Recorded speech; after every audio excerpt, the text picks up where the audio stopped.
Hi friends, आज शुरू करते हैं what are the odds fan fiction के पार्ट 3। कल के पार्ट में हमने सुना था झान और जाओचंग दोनों ड्रामा कॉन्टेस्ट के लिए बेजिंग जाने वाले हैं। अब आगे की स्टोरी। अगले दिन झान लगेज पैक कर रहा होता है अपने बेटे का, जो 2 दिन वो बाहर रहने वाला है अपने दोस्तों के साथ। बहुत ज़्यादा वरीड होता है क्योंकि उसका बेटा 2 दिनों तक उसके बगैर कैसे रहेगा। सुबह के 6 बजे हुए थे।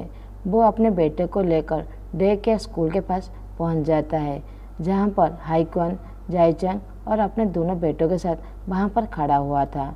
वहां पर और कोई भी नहीं आया था क्योंकि अभी बहुत ज़्यादा सुबह हुआ था, तो वहां पर कोई टीचर या फिर कोई किड्स नहीं आए हुए थे। सीन का बैग देते हुए कहता है, इसके अंदर 2 पेयर कपड़े हैं 2 दिनों के लिए, और 2 पेयर स्कूल यूनिफॉर्म भी रख लिया है।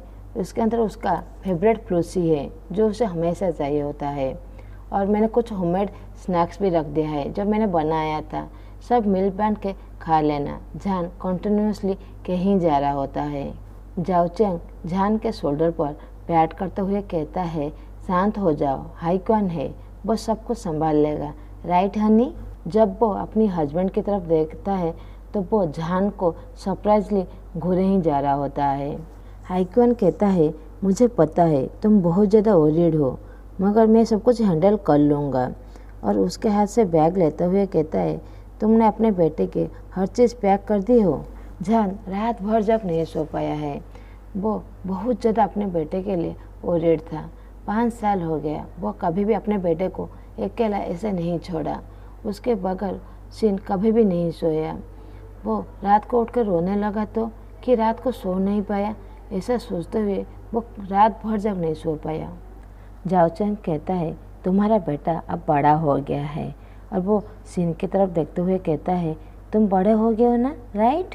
सीन कहता है, यस, मैं बहुत बड़ा हो गया हूँ मम्मा, तुम मेरे लिए वरीड मत हो।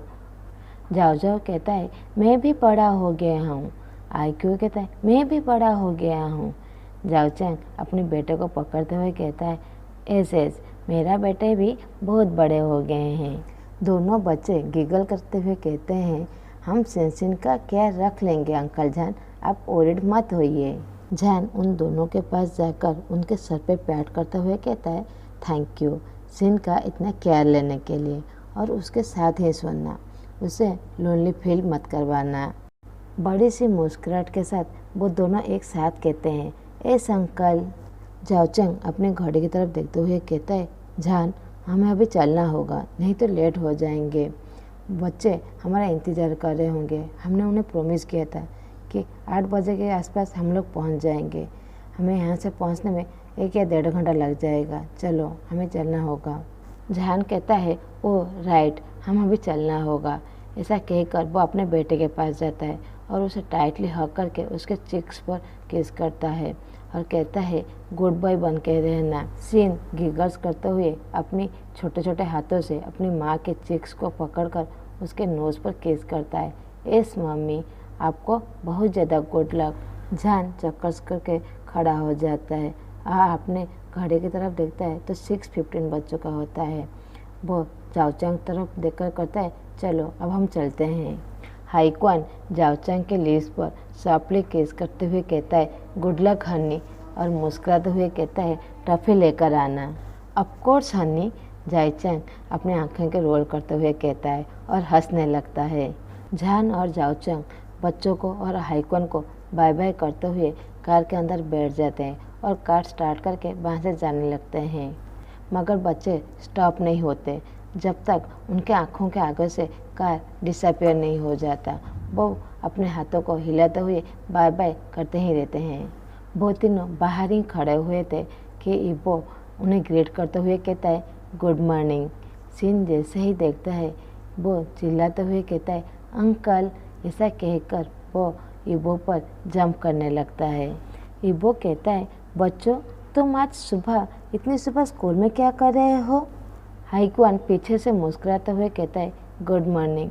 हम लोग, मेरे हस्बैंड और उसके दोस्त सिन के मदर, उन लोगों को गुड लक कहने आए थे जो आज बेजिंग जा रहे हैं। वहाँ पर उनका ड्रामा कॉन्टेस्ट है। सिन कहता है, अभी वो लोग गए। ऐसा कहकर वो अपने हाथ उठाता है तो इब्बो उसे अपनी गोदी में ले लेता है। तो सीन उसके नेक के अराउंड अपना हाथ घुमाते हुए उसे टाइटली पकड़ लेता है। हाइकॉन कहता है, शायद हम लोग बुरे टाइम पर मिल गए, तुम शायद। इब्बो चक्कर्स करते हुए कहता है, हाँ कोई बात नहीं, मैं बस मॉर्निंग वॉक करने के लिए आया था। हमारा शूटिंग 8 बजे शुरू होने वाला है। हाइकॉन कहता है, तो फिर तुम अभी मत जाओ, सीन तुम्हें बहुत ज़्यादा लाइक करता है।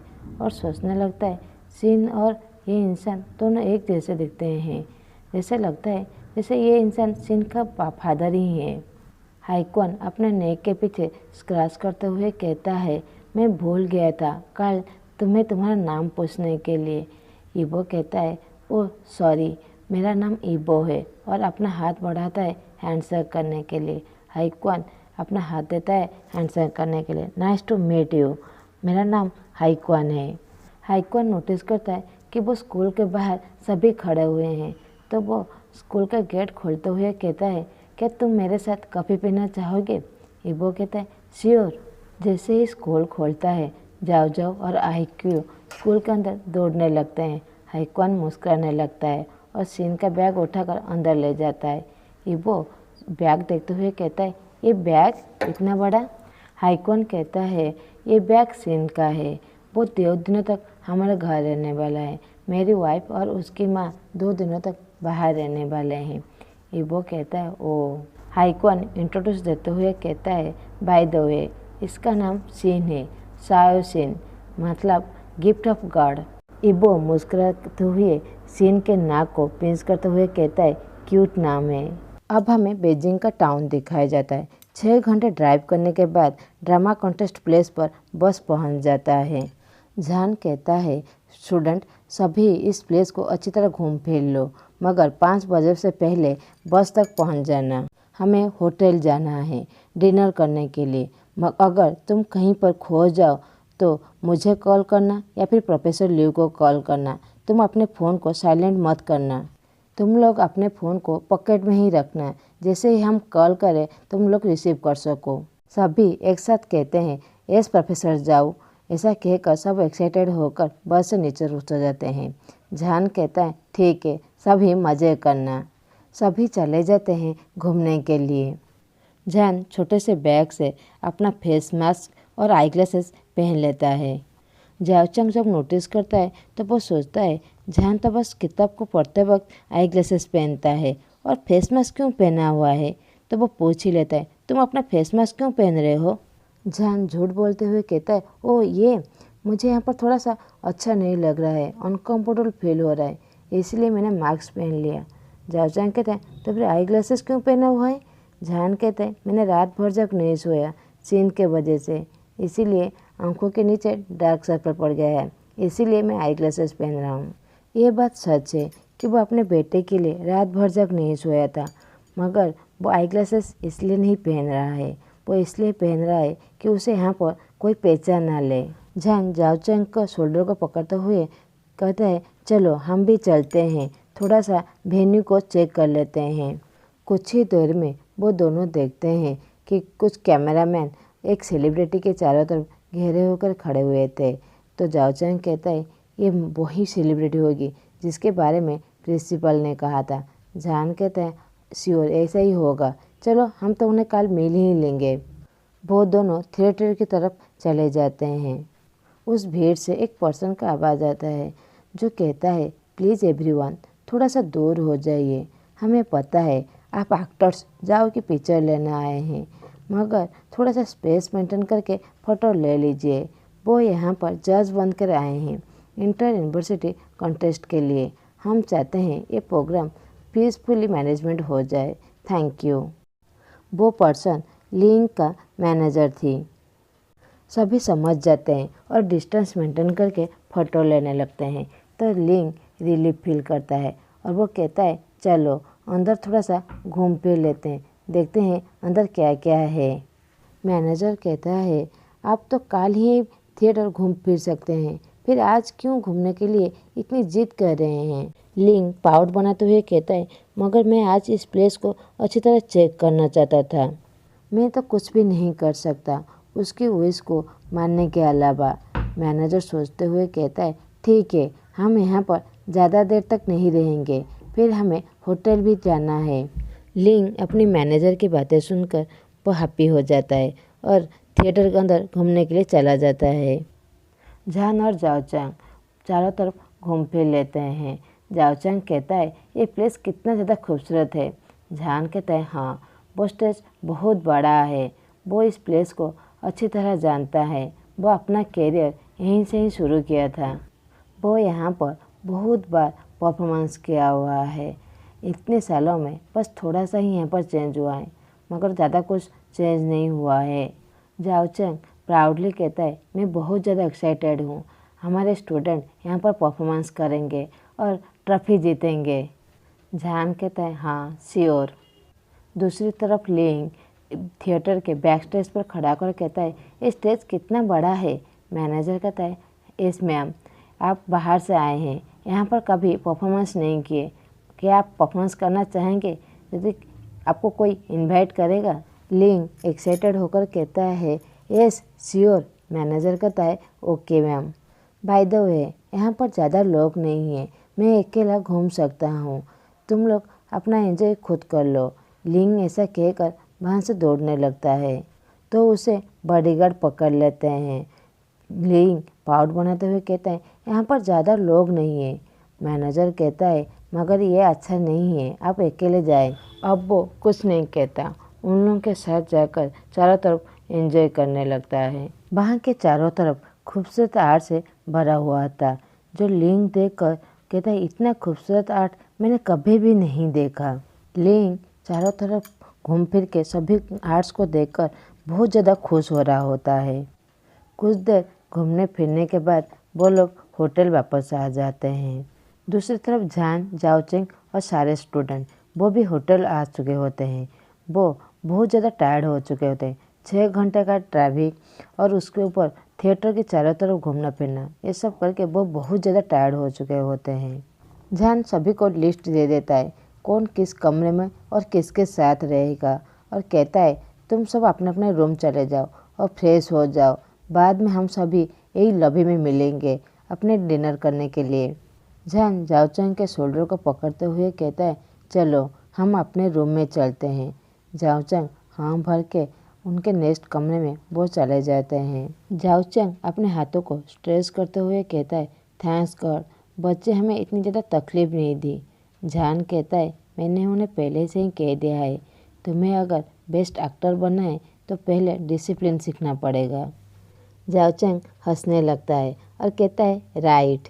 ऐसा कहकर वो अपने लगेज से एक टॉवेल निकाल कर कहता है, मैं पहले बाथरूम यूज़ करूँगा। ऐसा कहकर वो बाथरूम की तरफ दौड़ने लगता है। जान उसे देखकर वह हंसने लगता है। सभी 7 बजे लॉबी पर मिलते हैं। जान काउंट करने लगता है, 1 2, जैसे कोई स्टूडेंट पीछे ना रह गए हो। वो सभी रेस्टोरेंट चले जाते हैं जो ग्राउंड फ्लोर में था। सभी अपने खाने में बिजी थे। दूसरी तरफ रेस्टोरेंट के कॉर्नर में लिंग अपने मैनेजर के साथ बैठी हुई थी, जैसे उसे कोई पहचान न ले। मैनेजर कहता है, आप यही होटल क्यों चूज़ किए? देखो कितने सारे लोग हैं। लिंग मुस्कुराते हुए कहता है, कंप्लेन करना बंद करो और खाना खाओ, और वो सैलड खाने लगता है। लिंग रेस्टोरेंट के चारों तरफ देखने लगता है। एक भैंस पर उसकी आंखें वहीं पर अटक जाता है। वो देखता है कि वो इंसान मास्क पहना हुआ है और आई ग्लासेस। वो सोचता है, वो कितना सुंदर है। वो अपना फेस को इतना ज़्यादा कवर किया हुआ है, मगर जितना दिखता है उतने में ही वो बहुत ज़्यादा खूबसूरत दिख रहा है। मैनेजर कहता है, हे तुम क्या कह रहे हो? तो लिंग कहता है, खूबसूरती कभी ख़त्म नहीं होती, बड़ी सी मुस्कुराहट के साथ कहता है। मैनेजर उस तरफ देखने लगता है जहाँ पर लिंग देख रहा है। वो देखता है एक प्लेस पर जो ढेर सारे बच्चे बैठे हुए हैं और सब खाना खा रहे हैं, मुस्कुरा कर ढेर सारी बातें कर रहे होते हैं। मैनेजर समझ नहीं पाता कि वो क्या कह रहा है और किसकी तरफ देखते हुए वो कह रहा है। मैनेजर कहता है, तुम पहले अपना खाना फिनिश करो, हमें कल के इवेंट के लिए मीटिंग पे ही जाना है। लिंग सॉफ्टली हाँ कहता है, मगर उसकी आंखें बस उस ब्यूटी पर ही फिक्स था। वो बस उसे ही देखे जा रहा होता है। मैनेजर अपनी आंखें रोल करके वो खाने में लग जाता है और उसे कुछ नहीं कहता। अब रात हो चुका है, सभी अपने रूम में चले गए। जहान अपने रूम में बेड के ऊपर बैठकर बस वरीड हो रहा होता है अपने बेटे के लिए, यानी अपने बेटे को बहुत ज़्यादा मिस कर रहा होता है। वो सोचता है मैं अपने बेटे के बगैर कभी भी नहीं सोया हूँ, वो कैसा होगा, वो मेरे बगैर सोया होगा या फिर नहीं। जाओ चांग जो उसके साइड में ही बैठा हुआ था वो कहता है तुम क्या सोने वाले नहीं हो। जान फेक स्माइल देते हुए कहता है थोड़ी देर बाद। वो फिर कहता है नहीं, मुझे अपने बेटे की बहुत याद आ रहा है, मुझे उसके बगैर नींद नहीं आ रही है। जाओ चांग मुस्कुराते हुए कहता है मुझे पता है, जब मैंने भी अपने बच्चों को पहली बार छोड़कर आया था तो मुझे भी ऐसा लगा था। वो अपने दोस्त को कंफर्ट देते हुए कहता है। जान अपनी जैकेट को पकड़कर खड़ा हो जाता है और कहता है मैं पहले चेक कर लेता हूँ स्टूडेंट सोए हुए हैं या नहीं। जाओ चंग कहता है ठीक है जाओ, मगर जल्दी वापस आ जाना, तुम्हें भी रेस्ट की ज़रूरत है, तुम आखिरकार उनके कोच हो। जान स्टूडेंट के रूम जाता है जो कोई भी सोया नहीं था। उन लोगों को कहता है कल तुम्हारा परफॉर्मेंस है, तुम्हें गुड रेस्ट की ज़रूरत है, अभी सो जाओ। गुड नाइट कहकर वो वहाँ से चला आता है। उसके बाद जान लॉबी के फ्लोर आ जाता है। एक सोफे पर बैठकर अपने पॉकेट से फ़ोन निकालकर हाईक्वान को फ़ोन लगाता है। थोड़े से ही रिंग में हाईक्वान फ़ोन उठाता है और उसे ग्रेट करता है। सीन के पास जाकर कहता है सीन तुम्हारे मम्मी ने फ़ोन किया है। सीन खुशी से कहता है मम्मी। जान सपली कहता है हेलो बेबी, तुमने अंकल हाईक्वान को परेशान किया। सीन गिगल करते हुए कहता है नहीं मम्मी, सीन गुड बॉय है, वो परेशान नहीं करता। हाँ अच्छे से रहना। जान कोशिश करता है जैसे उसके बातों पे थोड़ी सी मुस्कुराहट लगे, कैसे उसके बेटे जैसे नोटिस ना करे कि वो उसके लिए बहुत ज़्यादा वरीड है। सीन पाउट बनाते हुए कहता है मम्मी डोंट वरी, सीन अभी बड़ा हो गया है। जान सीन की बातें सुनकर वो रोने लगता है। जैसे ही सीन को उसकी मामा की रोने की आवाज़ सुनाई देती है वो कहता है मम्मी आप टेंशन मत ले, मैं बिल्कुल ठीक हूँ, मैं आपको मिस कर रहा था। सीन चीयरफुली आवाज़ में कहता है। जान मुस्कुराने लगता है कि उसका छोटा सा बच्चा उसे कंफर्टेबल देने की कोशिश कर रहा है। जान कहता है मैं भी आपको बहुत ज़्यादा मिस कर रहा था, आप गुड बॉय बन के रहना, कल हम आपको फ़ोन करेंगे, हम अगले दिन घर वापस आ जाएंगे। यस मम्मी, गुड नाइट, अच्छे से सोना जैसे आपको कोई मच्छर ना काट ले। सीन कहता है और वो अपनी माँ जैसे हर दिन रात को उसे कह कर सुलाता था, वो अपनी ही माँ को वैसा ही कहता है। जान चक्कस करने लगता है और कहता है तुम भी सो जाना और तुम आईक्यू और जाओ के पास ही सोना। दोनों छोटे छोटे बच्चे गिगल्स करते हुए कहते हैं अंकल जान वो हमारे पास ही हैं। जान कहता है थैंक यू, तुम दोनों सीन के साथ ही सोना। तो वो दोनों चीयरफुली कहते हैं यस बाय बाय मम्मी, हम लोग सोने जा रहे हैं। सीन कहकर हाईक्वान को फ़ोन दे देता है। हाईक्वान हंसते हुए कहता है वो दोनों बहुत ज़्यादा एक्साइटेड है कि फर्स्ट टाइम उनके साथ सीन सोया हुआ है। जान कहता है ये तो बहुत अच्छी बात है, वो सब एंजॉय कर रहे हैं। एनीवे थैंक यू उसकी केयर लेने के लिए। हाईक्वान कहता है तुम दोनों हमारे फैमिली जैसे हो, वैसे ही जाओ चंग तुम्हारे पास है। जान कहता है नहीं, वो हमारे रूम में है, मैं बाहर आया हूँ थोड़ी सी फ्रेश एयर लेने के लिए। हाईक्वान मुस्कुराने लगता है और कहता है मुझे पता है तुम ट्रॉफी लेकर ही घर आओगे, इसके लिए इतनी वरीड होने की कोई ज़रूरत नहीं। एनीवे मैं जाओ चांग को कॉल करता हूँ। हाँ थैंक यू सीन से बात कराने के लिए, तुम जाओ सोने से पहले अपनी वाइफ से बातें कर लो। जान ये कहकर फ़ोन कट कर देता है। फ़ोन कट करने के बाद जान सोफे पर अपना सर रखकर थोड़ी सी रेस्ट लेने लगता है। आज का पार्ट हम यहीं पर ही ख़त्म करते हैं। आप लोगों को मेरा ये एक्सप्लेनेशन अच्छा लगे तो प्लीज़ लाइक, कमेंट और सब्सक्राइब कर दीजिएगा। Thanks for watching.